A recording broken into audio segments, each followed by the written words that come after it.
Welcome back. We continue our special coverage on the economic survey that was tabled in Parliament today. And of course, we are counting down to the Union Budget 2023. I'm now joined by KV Subramanian, Executive Director for India at the International Monetary Fund. And of course, the former CA as well. Mr. Subramanian, always a pleasure. Many thanks for joining us here on CNBC-TV18. Are you missing the economic survey action? No, I had my fun. Actually, I'm very happy being where I am. Well, Mr. Subramanian, let me start by talking to you about the growth estimates and the projections in the survey. 6.5% for FY24, that's the baseline scenario, nominal at 11%. And that's pretty much close to what, for instance, the IMF has put out as part of its World Outlook today. IMF pegging it at about 6.1%. On balance, what do you make of the growth estimates that the survey has held out? I think 6.5% is a very realistic estimate.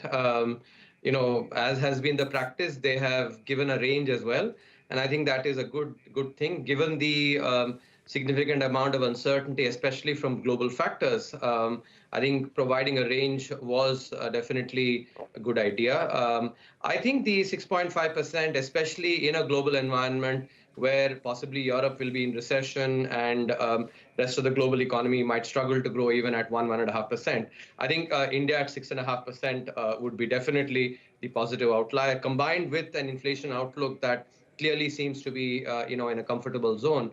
I think I don't recall the last time, at least since I've been tracking the Indian economy for 30 years, when India was the positive outlier on both growth and inflation, and such a positive outlier. So I think things look good. Yes, certainly is a positive outlier when you compare us to what's happening with the rest of the world at this point in time. Mr. Subramanian, let me talk to you about what you make of what we can expect as far as fiscal consolidation and fiscal deficit is concerned, assuming that the budget takes forward the 11% nominal number.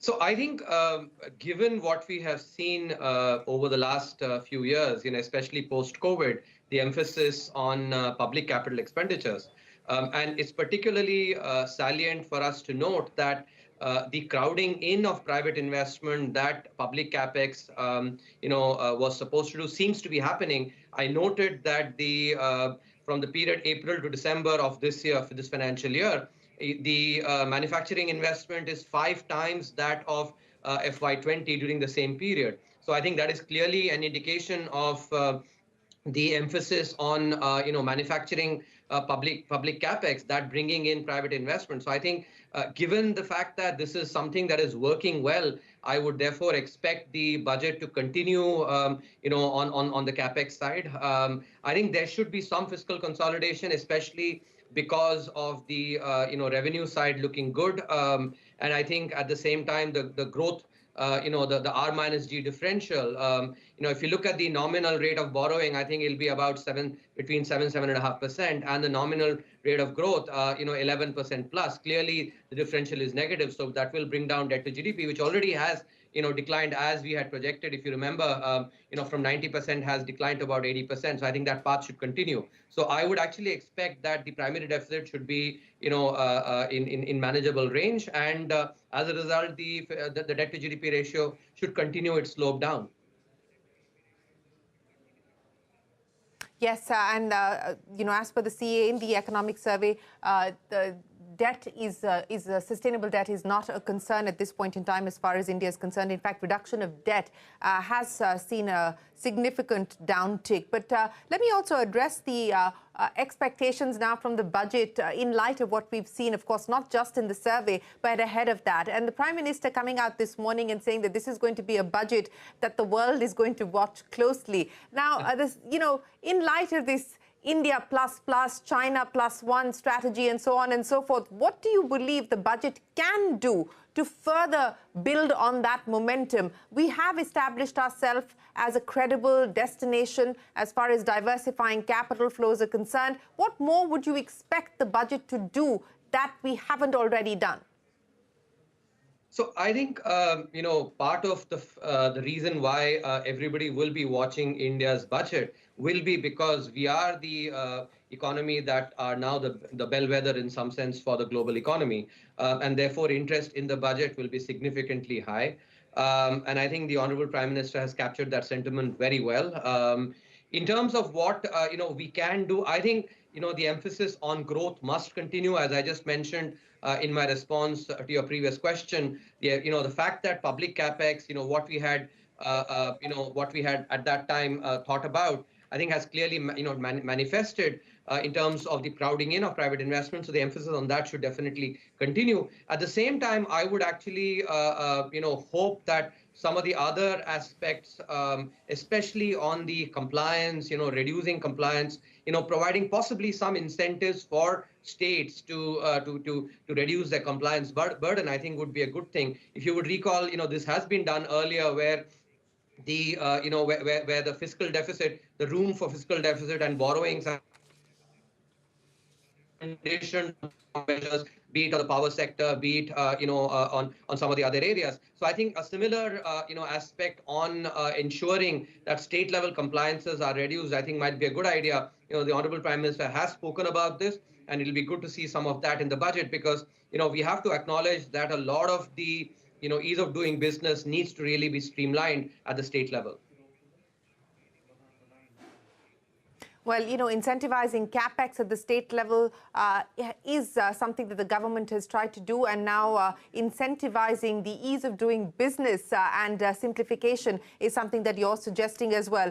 But, just back to this theme about what further on the reform agenda. 13 PLI schemes, many yet to take off, and the kicker from these PLI schemes also yet to kick in, so to speak. But would you expect more? Would you like to see more schemes being rolled out across different sectors, especially in sectors like toys, etc., which are employment-generating sectors? No, I would actually suggest that we, implement the existing schemes, well, focus on the implementation. There is always a risk with a scheme like the PLI, where the idea was clearly to restrict it to sectors that have the maximum potential, that those get expanded far more. I think the recognition was very well there amidst all the senior functionaries in the government, that this cannot be a scheme that keeps expanding. Otherwise the clear spirit behind the scheme gets undermined. So I would therefore focus on implementation. For instance, there are, if you take the labor reforms, for instance, many states have drafted their rules. I think it is extremely critical for them to follow up. You would have noticed, I just quickly was browsing through. I think one of the key things that I noticed is using the ASI Annual Survey of Industries data. The number of employment in firms above 100 has clearly increased, and I think that is a good thing. So some of the policy measures that have been taken in past years are really showing up. I think that should encourage us furthermore to continue on streamlining these, especially focus on the implementing the rules for the labor codes, because that will ensure that the manufacturing sector growth and the investment that we are seeing coming in, I think would definitely accelerate further. In a minute, before I let you go, what will be the big numbers that you're going to be watching out for tomorrow? I think the key number I would watch out for is the public capex. Maintaining that will be really critical. Together with that, some consolidation on the fiscal deficit, and thereby the debt to GDP path. Well, we will, of course, know more when the Finance Minister presents the budget tomorrow, and you can catch the fine print right here, live on CNBC-TV18. KV Subramanian, always a pleasure. Appreciate you joining us here on CNBC-TV18 with your thoughts on the economic survey, as well as the expectations from the Union Budget 2023. We look forward to speaking to you once the fine print is in. We will take a break. Don't go anywhere. We're back in a moment with more.